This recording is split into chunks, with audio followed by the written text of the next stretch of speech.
Je m'appelle Raphaël Paris, je suis actuellement directeur de l'équipe de volcanologie du laboratoire Magma et Volcan. L'équipe de volcanologie a pour objectif de coupler les observations sur le terrain, les expérimentations en laboratoire et les modélisations numériques pour essayer de mieux comprendre les systèmes volcaniques qui sont relativement complexes et essayer donc également de caractériser les aléas, c'est-à-dire tous les processus en surface, processus éruptifs qui peuvent représenter un danger, et de plus en plus d'essayer de collaborer avec des spécialistes du risque pour voir un petit peu les dangers que ça peut représenter concrètement pour les populations, pour l'économie, etc. Alors c'est pas juste de l'observation sur le terrain, il y a beaucoup, c'est de l'observation, quand je dis terrain, ça couvre à la fois la partie sol, mesure au sol, et mesure par satellite. L'observation va nourrir tout le travail de recherche, avant tout. Et puis cette observation, elle peut également servir à surveiller le volcan et éventuellement anticiper une éruption future ou essayer de délivrer des informations fiables et utiles en cours d'éruption.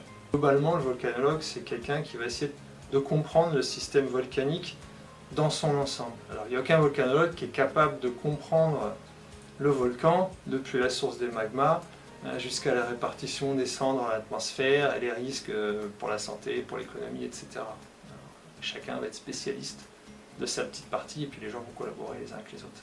On essaie de comprendre comment fonctionne un volcan à plusieurs niveaux, en profondeur, c'est-à-dire d'où viennent les magmas, comment est-ce qu'ils se forment, comment est-ce qu'ils vont évoluer avec l'encaissant, comment ils vont se stocker, et s'ils se stockent où, et comment ils vont évoluer de telle sorte qu'après ça va influencer la façon dont l'éruption va se produire, ou pas d'ailleurs, la plupart du temps les magmas ils restent stockés en dessous, et si ça sort, est-ce que ça va être explosif, est-ce que ça va être dangereux ou pas pour les populations, etc. Je suis Simon Tillet, donc je suis actuellement doctorant au laboratoire Magma et Volcan. Donc mon sujet de thèse se focalise sur le Piton de la Fournaise, le volcan de la Réunion, pour étudier tous les dynamismes éruptifs qu'on peut observer au Piton de la Fournaise. La première étape de l'étude, c'est aller directement sur le volcan, ramasser donc toutes les bombes et les laves qui puissent être émises du volcan. On les ramène ensuite avec nous, on les stocke ici. On s'organise pour faire les différentes analyses texturales. Donc on va regarder la forme et ce que contiennent les roches, pouvoir utiliser différents types d'instruments. On a des microscopes assez performants, des pycnomètres pour mesurer la densité, pour mesurer le volume des échantillons qu'on a, des microsondes électroniques pour analyser la composition chimique. On a des microscopes électroniques aussi pour regarder très en détail la forme, la texture des roches. Donc en gros, c'est ce qu'on fait dans ces salles de laboratoire. Ces résultats ils vont nous servir à comprendre les mécanismes éruptifs, donc comment se met en place une éruption, qu'est-ce qui provoque cette éruption. Grâce à ça, on va essayer de comprendre le mécanisme de fragmentation du magma afin de limiter les risques et de comprendre tous les aléas liés à ce volcan.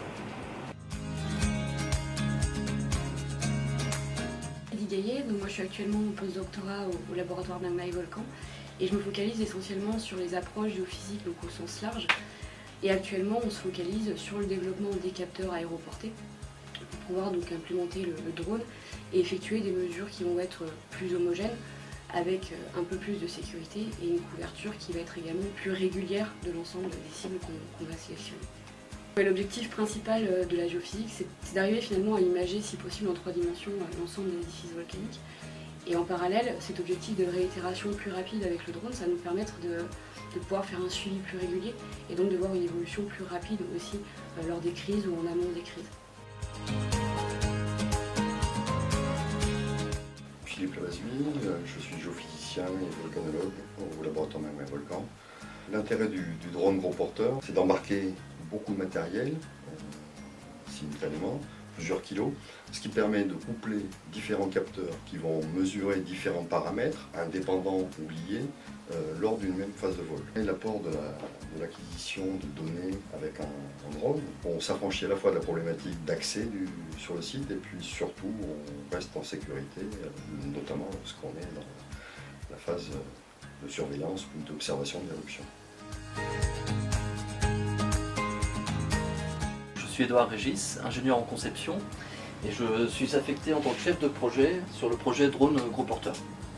Donc au niveau du drone, on a fait le choix d'acheter une plateforme déjà homologuée, et nous avons en dessous un système modulaire sur lequel nous venons greffer différents instruments en fonction du besoin du projet.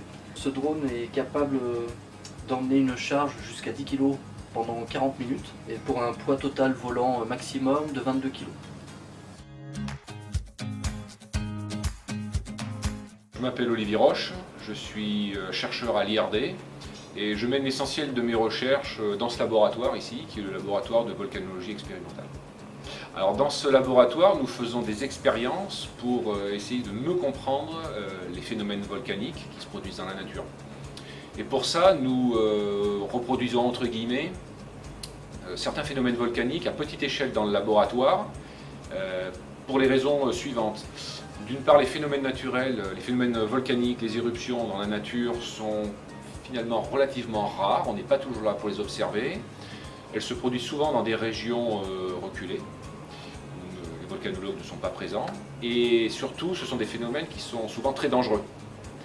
Et donc ils ne sont pas toujours facilement observables et on ne peut pas toujours obtenir toutes les informations qui nous intéresseraient pour comprendre vraiment ces phénomènes. Alors c'est la raison pour laquelle depuis environ une trentaine d'années, les volcanologues ont eu recours à des méthodes d'études complémentaires. En plus des études de terrain, nous avons commencé à faire des expériences en laboratoire.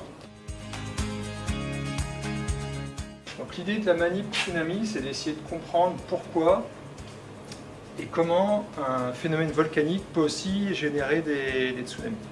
L'effondrement du panache va générer ce qu'on appelle un écoulement pyroclastique qui va dévaler les flancs du volcan et éventuellement arriver jusqu'à la côte.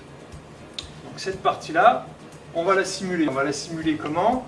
En fait, on va créer un réservoir rempli de particules qu'on va fluidiser en ajoutant de l'air via une plaque microporeuse. Ensuite, le long d'une rampe, cet écoulement va se propager et arriver dans la cuve à tsunami, qui est en fait un grand canal de 7 mètres de long.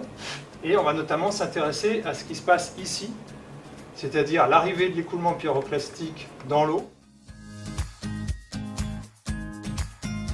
Je m'appelle Cyril Guillot, je suis technicien de fabrication. Je suis tourneur-fraiseur à la base, donc fabrication de pièces. Je travaille essentiellement pour la pétro et la volcanologie. C'est surtout de la mécano-soudure en fait, que je réalise et d'usinage de plexi avec collage pour faire leurs ensembles pour qu'ils puissent filmer ce qui se passe à l'intérieur de l'expérience. On a la manip Tsunami là, qui est assez importante en ce moment. Il a fallu faire déjà la conception qui a pris énormément de temps. Il faut toujours être assez inventif pour répondre à la demande des chercheurs. Donc ça devient vite complexe et on a beaucoup de problèmes qui arrivent au fur et à mesure de la conception. Et même pendant la fabrication, on a des surprises. Donc voilà, donc oui, 1 an et demi qu'on est dessus. Je m'appelle Mathieu Gouillet, je suis physicien adjoint et rattaché à l'Observatoire de physique du globe de Clermont-Ferrand. Alors, la télédétection, c'est l'étude d'un objet à distance. Et c'est particulièrement approprié dans le cadre de la volcanologie, puisqu'un volcan, typiquement, c'est un objet dangereux. Il y a des mécanismes extrêmement dangereux pour l'homme. Donc souvent, c'est compliqué d'aller l'étudier vraiment de manière in situ, comme on dit, c'est-à-dire sur site. Et donc du coup, ce qu'on fait, c'est qu'on fait des mesures à distance. C'est ça la télédétection. Ça peut être depuis des caméras, des radars, au sol, mais on peut prendre encore plus de recul et travailler à partir de plateformes satellites. C'est ce que je fais moi. J'utilise des satellites géostationnaires. Ça nous permet donc d'avoir des informations en toute sécurité sur l'activité éruptive des volcans. Haute-Volc, on peut dire que c'est un web service qui utilise directement des données qui viennent du satellite. Nous, on les traite. On a des tas de routines qui permettent le traitement de ces données brutes pour en faire un produit compréhensible et qui puisse être interprété par n'importe qui. Présence de coulées de lave, oui ou non, concentration en cendres dans le panache, sont voilà, des paramètres qui sont mesurables et qui sont compréhensibles pour quasiment n'importe qui. C'est ça l'objectif. Et ces paramètres sont effectivement visualisables sur une interface web par tout le monde, puisque les données sont en accès libre.